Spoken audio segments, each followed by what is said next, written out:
ଗୋଟିଏ ଦିନର କଥା। ଗୋଟିଏ ଗାଁରେ ଗୋଟିଏ ପେଣ୍ଟରଟେ ରହୁଥିଲା।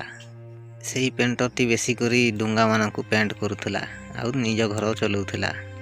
ଗୋଟିଏ ଥର ଗୋଟିଏ ଧନୀ ଲୋକଟେ ଘରକୁ ଡାକିଲା ଆଉ ତା ଡଙ୍ଗାକୁ କଲର୍ କରିବାକୁ କହିଲା। ସେ ପେଣ୍ଟରଟି କଲର୍ ଆଣିକି ସେ ଡଙ୍ଗାକୁ କଲର୍ କରିଦେଲା ଯେମିତି କଲର୍ ସେ ମାଲିକଟି କହିଥିଲା। ଯେତେବେଳେ ସେ ପେଣ୍ଟରଟି ପଇସା ମାଗିବାକୁ ଘରକୁ ଗଲା ସେ ମାଲିକଟା ଘରେ ନଥିଲା। ସେ ପେଣ୍ଟରଟି ସେ ମାଲିକ ଘରୁ ପଇସା ମାଗିକି ତା ଘରକୁ ଚାଲିଗଲା। ତା ଆର ଦିନ ସେ ଡଙ୍ଗାର ମାଲିକ ଯିଏକି ବହୁତ ଧନୀ ଥିଲା ସେ ପେଣ୍ଟର ଘରକୁ ଆସିଲା ଆଉ ସେ ପେଣ୍ଟରକୁ 5 କୋଟି ଟଙ୍କା ଦେଲା।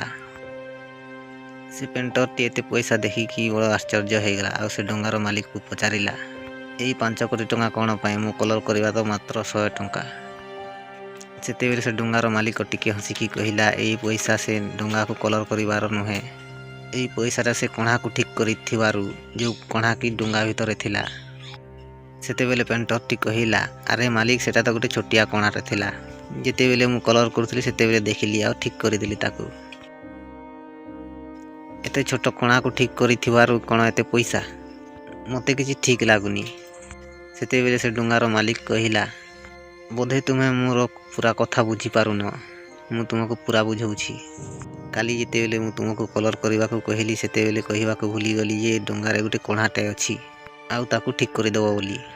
ଆଉ ଯେତେବେଳେ ତୁମେ ସେ ଡଙ୍ଗାକୁ କଲର୍ କରି ସାରି ଘରକୁ ଫେରିଗଲ, ସେଇ କଲର୍ଟା ଶୁଖିବା ପରେ ମୋ ଛୁଆମାନେ ସେ ଡଙ୍ଗାକୁ ନେଇକି ନଦୀରେ ବୁଲିବାକୁ ଯାଇଥିଲେ ଆଉ ସେତେବେଳେ ମୁଁ ଘରେ ନଥିଲି। ଆଉ ଯେତେବେଳେ ମୁଁ ଘରକୁ ଆସିଲି ସେତେବେଳେ ମୋ ସ୍ତ୍ରୀ ମୋତେ କହିଲା, ପିଲାମାନେ ଡଙ୍ଗାକୁ ନେଇକି ନଦୀରେ ବୁଲିବାକୁ ଯାଇଛନ୍ତି।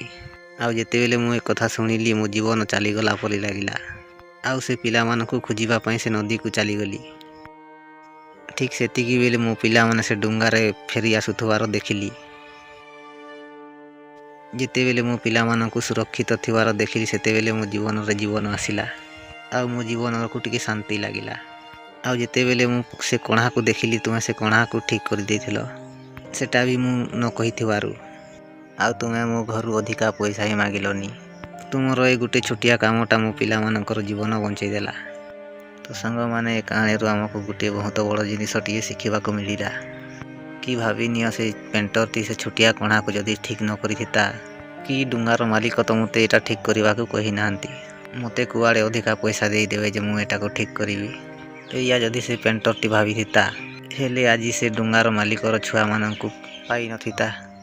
ଧନୀ ହେଉ ବା ଗରିବ ସମସ୍ତେ ନିଜ ପରିବାରକୁ ବହୁତ ଭଲ ପାଆନ୍ତି।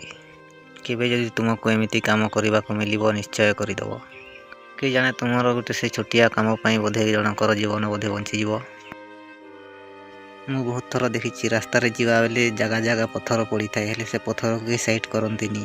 ସମସ୍ତେ ଏଇଆ ଭାବନ୍ତି କି ମୁଁ ସେ ପଥରକୁ କାହିଁକି ସାଇଡ଼୍ କରିବି। ଯଦି ତୁମେ ସେ ପଥରକୁ ସାଇଡ଼୍ କରିଦେବ ଜଣେ ଆକ୍ସିଡେଣ୍ଟ ହେବାରୁ ବଞ୍ଚିଯିବ। ଯଦି ଆଗକୁ ଏମିତି କାମ କରିବାକୁ ମିଳିବ ନିଶ୍ଚୟ କରିଦେବ।